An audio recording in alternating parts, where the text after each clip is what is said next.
Hey guys, just a real quick requested how-to video here. I was asked to tell where everything on the air system would hook up at, how it hooks up, and how it works. So I don't have one complete that I can show you, so I just drew out a diagram of what you would be looking at. And of course, would all start with a compressor. Here, compressor would have a positive wire coming off, going up to the battery. There is more in line with that wire. I didn't show it on here because on a model you wouldn't build it. You would have circuit breakers, the fuse, things like that. Would go to about a 10-gauge wire going up to the battery around compressor.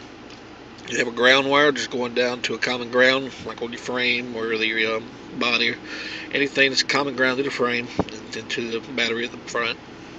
From there, you would have an air hose coming off the top of the compressor, coming down to feed into your air tank. You could do an air dryer valve there or something. Most people don't these days. I like to run them just to keep water out of my valves and keep them from tearing up. But a lot of people don't just because they don't look that nice. But from the air tank, once it's full, and of course there's pressure cutoff switches and stuff going up to the compressor. I don't think anybody's going to go through the trouble of building that, so I didn't show it on here. It would be so small you wouldn't be able to see it anyway, probably.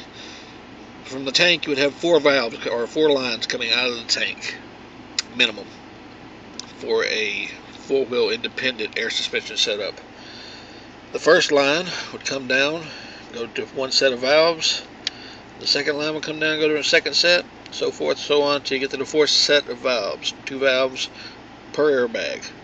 The way this works is, it would come down into one valve. Coming out of the T from that first valve, as it releases air into the system, when the valve opens, when you push a switch inside the cab, it would come into the center of the T fitting between the 2 valves, going down to the bag, which would inflate the bag. Once you release the switch of that valve, it would shut off and no air could go in or out, so your bag would stay up. When you release the air to drop it back down, this valve would open. This valve would stay closed this time. That way the air releases into the atmosphere, the bag drops, your vehicle drops.